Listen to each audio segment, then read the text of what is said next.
With the rise of hip-hop and R&B, young entertainers started to make a lot of money. And with that came a lot of spending and partying. This attracted all the wrong people. These wrong people saw an opportunity to get what they thought they deserved.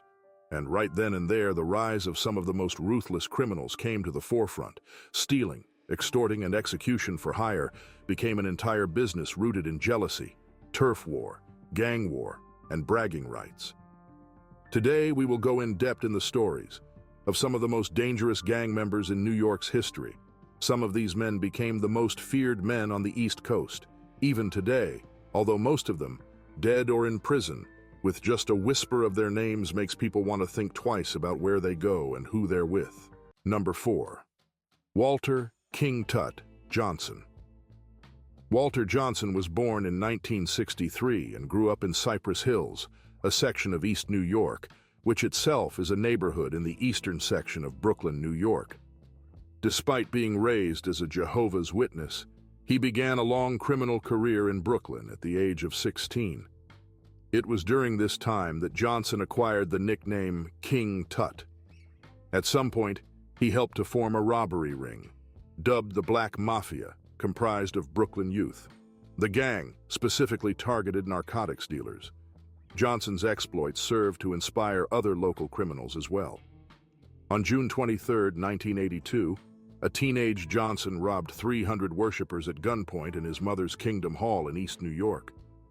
After being arrested, he made bail and committed another armed robbery.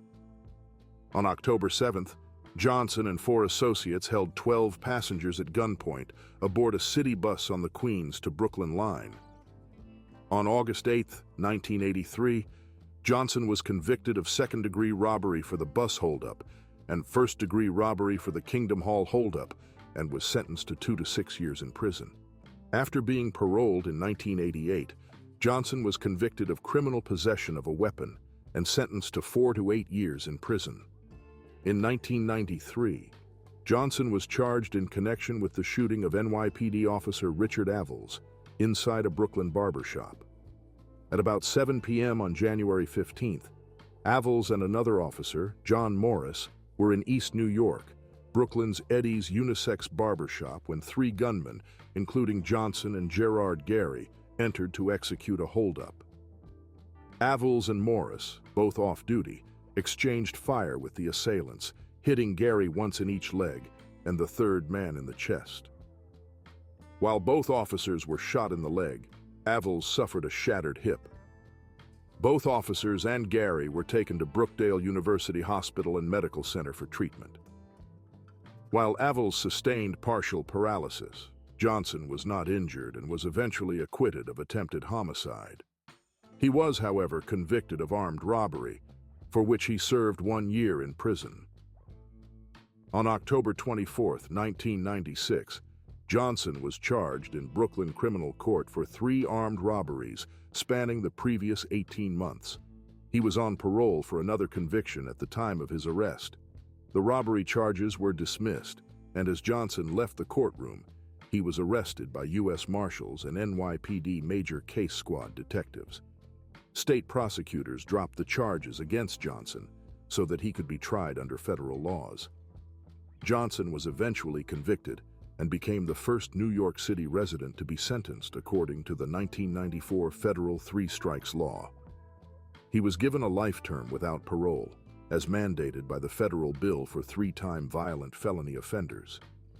Johnson was sent to USP Lee, a high-security federal prison located in Lee County, Virginia.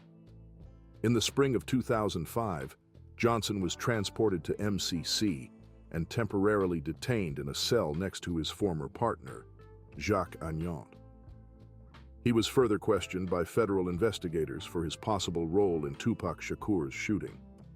However, on June 15, 2011, an inmate at Brooklyn's Metropolitan Detention Center serving a life sentence, Dexter Isaac, confessed to being an active participant in Shakur's 1994 robbery and shooting. Isaac's written confession to website allhiphop.com read, in part, "In 1994, James Rosemond hired me to rob Shakur at the Quad Studio. He gave me $2,500 plus all the jewelry I took except for one ring, which he took for himself. Rosemond's attorney, Jeffrey Lichtman, denied his client's involvement. The statute of limitations for the crime had expired by the time of Isaac's admission. Johnson is now held at USP Lewisburg, a high-security federal prison located in Pennsylvania. Number 3. Kelvin 50 Cent Martin. Kelvin Darnell. Martin was born July 24, 1964, in the South Bronx, New York City. His childhood nickname was Lil Shaft. When Martin was 8 years old, his parents separated, and according to relatives, his mother pinned a note to his shirt, placed him on a bus, and sent him to live with his grandmother. While a teenager, Martin was displaced yet again when the family left the Bronx permanently and moved into subsidized housing in the borough of Brooklyn. Not long after, he was introduced to Islam by way of the 5% Nation and adopted the name Shamik. Martin's criminal activities as a teenager earned him a stint at Rikers Island in the C-74 Juvenile Detention Center, where he would meet other future career criminals, such as convicted narcotics trafficker James "Jimmy" Henchman Rosemond.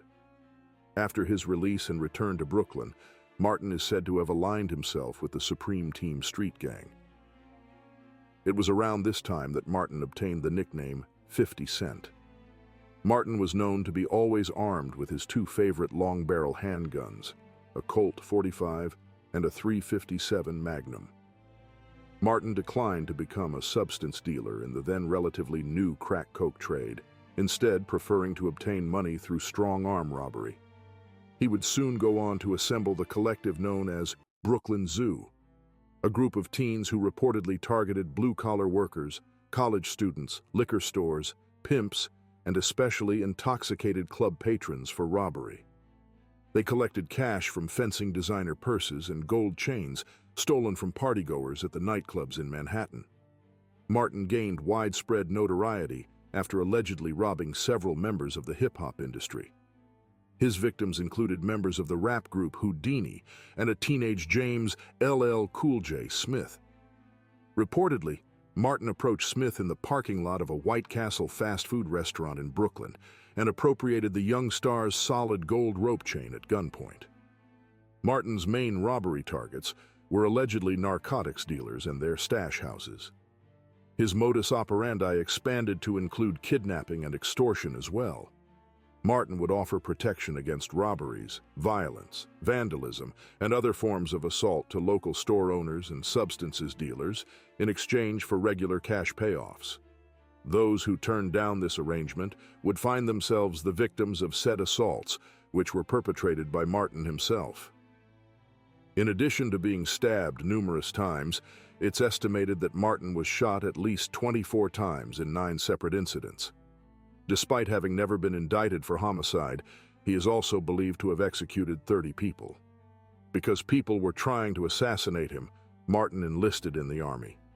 Eventually, he was given an honorable discharge and sent back from Georgia to New York to face robbery charges after being arrested by NYPD detectives at Fort Benning after completing basic training. Upon his return to New York, Martin moved into girlfriend apartment in the Albany Houses housing project located in the Crown Heights section of Brooklyn. Shortly after the move, Martin was shot while at the Albee Square Mall, and as a result took to wearing a bulletproof vest. Ultimately, and despite his penchant for wearing body armor, gunshot wounds were his cause of death. He was shot on October 20th, 1987, on the stairway of his girlfriend's project building in the Albany Houses and died from hemorrhaging in Kings County Hospital 4 days later. A former associate, Julio Wemo Acevedo, was convicted of first-degree manslaughter and sentenced to a minimum of 8 years in prison for Martin's slaughter. Acevedo maintained that he was coerced into committing the massacre by enemies of Martin, who'd kidnapped a close family member and threatened to slay both Acevedo and his family if he refused. Number 2. Kelvin Klein, Bote. Kelvin Bote was born on May 30th, 1966, in the New York City borough of Brooklyn, New York. Bote was raised in Brooklyn's Red Hook houses, one of the largest public housing projects in the United States. At 2 years of age, Bote, along with his older brother and sister, witnessed a violent home invasion during which a man attempted to assault his mother.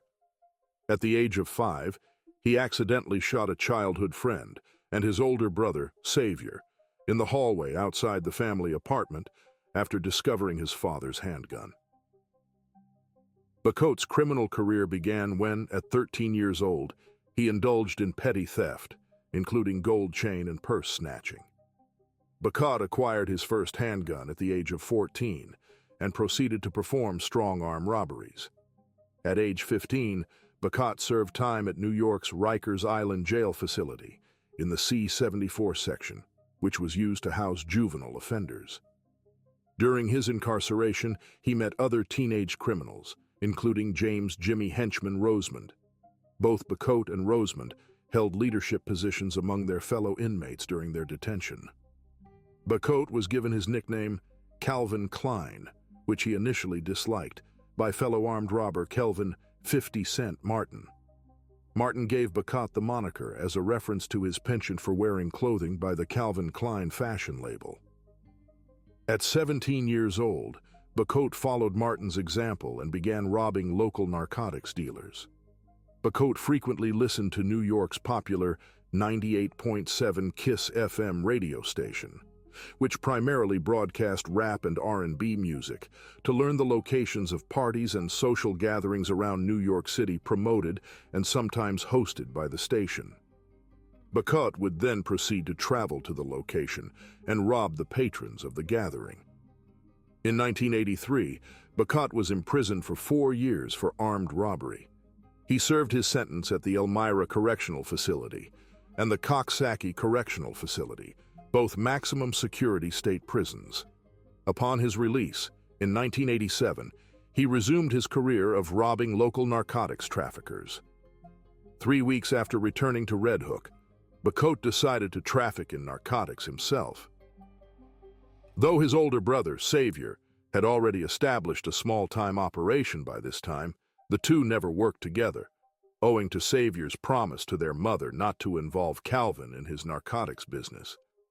Bote's first step towards establishing a narcotics operation was to minimize the competition. He called a meeting of 20 known armed robbers, or stick-up kids, residing in the Red Hook houses. Bote instructed them to rob all the dealers operating in the neighborhood, keeping what they stole, and to notify the victims that Bote was responsible. After the robberies, Bote was contacted by the targeted dealers, to whom he explained his policy that no non-residents should be allowed to conduct substance business in the community. The meeting and what followed earned Bote the nickname Godfather amongst the neighborhood criminals. While Bote championed the practice of insulating Red Hook from outside dealers, he himself soon began selling crack coke in Coney Island. Not long after relocating his low-level operation to Red Hook, Bote met a more established trafficker from Brooklands, widely known as Danny Diamonds. The two met immediately following a violent altercation between Bote and a customer who'd tried to cheat him. During the ensuing fight, Bote stabbed the customer and still had his blood on his clothes when he had the chance meeting with Diamonds, who happened to be nearby. After learning what had taken place, Diamonds advised Bote, who was still on parole, to change clothes and to dispose of the clothing that he was currently wearing in his apartment building's incinerator.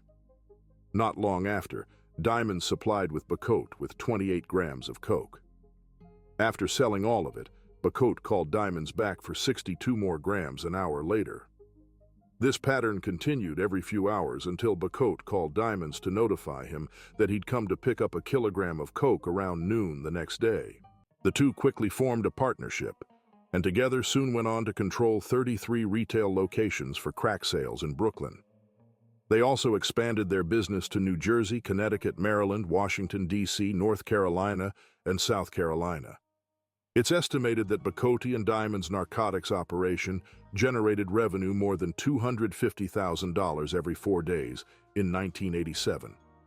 The proceeds were so great that the cash had to be weighed on scales to be counted. During this period, Bote also met then-aspiring rapper Sean Jay-Z Carter and took him under his wing. The partnership ended when Diamonds was slayed in an auto accident, during which his Nissan Pathfinder flipped over 5 times. In 1988, business associates of Bote were arrested after being found with 2 kilograms during a raid of their motel in New London, Connecticut. Bote was one of 2 present who escaped arrest. The raid itself was initiated when police acted on a tip from a confidential informant. Bote later encountered the informant at a party they both attended, where he unknowingly danced with the informant's girlfriend. The informant later confronted Bote about dancing with his girlfriend, and Bote shot him in the groin. After being arrested on an unrelated charge in New York, Bote was also charged in connection to the New London shooting. In all, he was charged with 2 counts of homicide and 5 counts of weapons possession. He was later charged with robbery as well and incarcerated on Rikers Island. While in detention, Bote received 2 more charges for assault. He faced a potential sentence of 7 to 21 years in prison and was detained for 10 months awaiting trial. Bote was acquitted of all but the assault charges in 1989.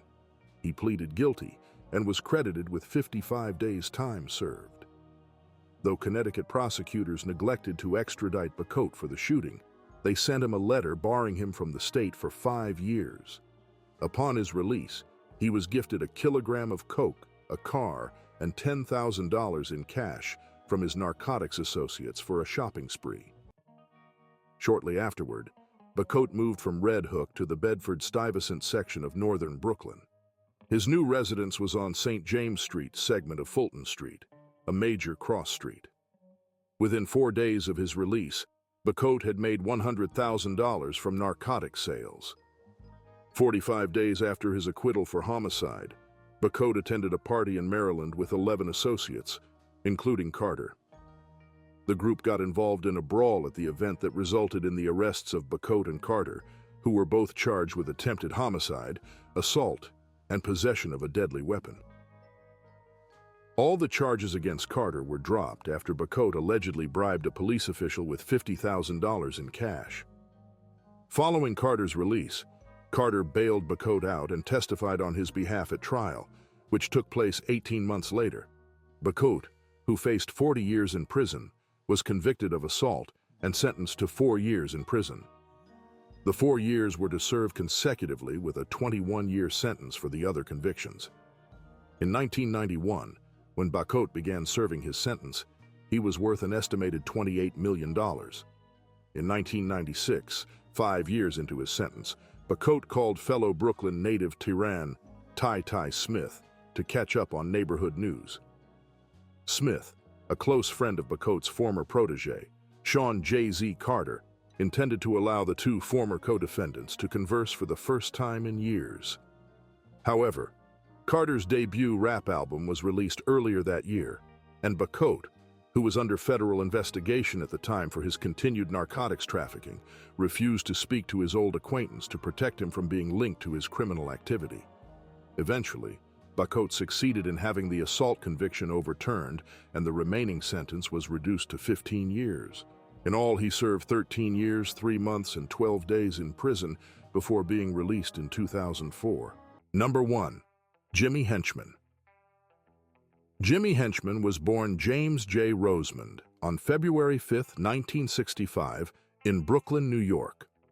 Rosemond's criminal career began at the age of 16, when he was arrested for bike theft. That arrest resulted in his incarceration at Rikers Island in the C-74 Juvenile Detention Center, where he would meet other future career criminals such as Kelvin 50 Cent Martin.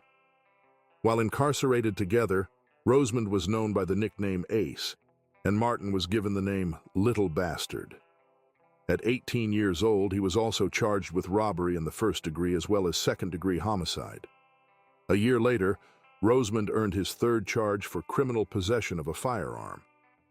Eventually, Rosemond's criminal activity extended beyond his native New York when, in February of 1996, he was again charged with criminal possession of a firearm, this time in Los Angeles.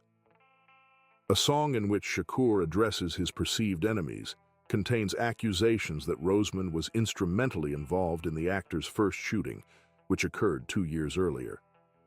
During the incident, which occurred on the night of November 30th, 1994, Shakur was confronted by 2 men wearing military fatigues upon entering the lobby of popular recording studio, Quad Studios. Shakur and his party, which included Randy Stretch Walker of the rap group The Live Squad and another man, were held up at gunpoint by the 2 assailants. Shakur was robbed of $40,000 worth of diamond and gold jewelry. During the robbery, Shakur was shot 5 times and pistol-whipped. He was wounded once in the hand and thigh, twice in the groin, and twice in the head. In 2000, Rosemond was sentenced to 19 months in prison, stemming for a conviction for a weapons violation. Despite his lengthy arrest record, Rosemond was also an enormously successful music industry executive. Rosemond founded and headed Xar Entertainment, a management company. On January 21st, 2005, Rosemond accompanied his then-client, Jason "The Game" Taylor, to an on-air interview at the Lanham, Maryland radio station. Both Rosemond and Taylor were charged with second-degree assault following an attack on the interviewer for reportedly instigated by his teasing Rosemond about his Bluetooth earpiece. In early 2007, Rosemond's son, James Jabulani Rosemond Jr., was allegedly slapped by rapper Marvin "Tony Yayo" Bernard and his associate and reputed member of the Blood Street Gang, Lowell "Lodi Mac" Fletcher. The alleged assault is widely believed to have been connected to the ongoing rap feud between Bernard's rap group G-Unit and former member Jason "The Game" Taylor, because Taylor was professionally represented by Rosemond's Xar Entertainment. On March 24th, Bernard was arrested and charged with assault for the incident. On April 18, 2007, the home of Bernard's mother was targeted in a drive-by shooting in what is believed to be retaliation for the assault of Rosemond's teenage son. Dave Lighty, brother of late G-Unit manager Chris Lighty, was assaulted in a razor attack. Bernard's Bentley was shot at in Harlem, and a bulletproof vehicle belonging to G-Unit was torched as well in what authorities allege as further retaliation in the feud. In February of 2008, prosecutors dropped the charges against Bernard, citing insufficient evidence. Fletcher, meanwhile, was shot to death in the Bronx on September 27, 2009, in what authorities believe to be more retaliation for the alleged assault on Rosemond's son. In June 2010, the DEA concluded its investigation of Rosemond by issuing a warrant for his arrest on trafficking charges. After going into hiding for a month, Rosemond was trailed to the W Hotel in Manhattan by authorities and arrested after a brief chase on foot, during which he chipped a tooth after being wrestled to the ground by federal marshals. In 2011, Dexter Isaac, a convicted felon sentenced to life for murder, began cooperating with agents for the Drug Enforcement Agency and prosecutors investigating Rosemond for trafficking. Isaac, who is currently serving his life sentence at the Metropolitan Detention Center, Brooklyn, confessed to prosecutors that he was in fact the triggerman during Tupac Shakur's 1994 shooting. Isaac informed investigators that he and an accomplice perpetrated the robbery and shooting of Shakur at the request of Rosemond for a $2,500 cash payment and all the jewelry he had. In May 2012, Rosemond was put on trial for operating a multi-million bi-coastal trafficking network following a lengthy investigation by federal and state agencies. During the trial, prosecutors asserted that Rosemond generated more than $11 million each year since 2007 in narcotics proceeds. Prosecutors alleged that Rosemond's organization routinely shipped narcotics concealed in packages covered in mustard to throw off sniffing dogs, in music equipment cases from Los Angeles to New York City, and in turn shipped the cash proceeds from coke sales back to California. On June 5, 2012, Rosemond was found guilty on all 13 charges brought by prosecutors in his federal trial for trafficking. He was convicted of coke distribution, conspiracy, money laundering, witness tampering, and criminal possession of a firearm. On June 22nd, Rosemond was formally charged with the slaughter of Lowell Lodi Mack Fletcher.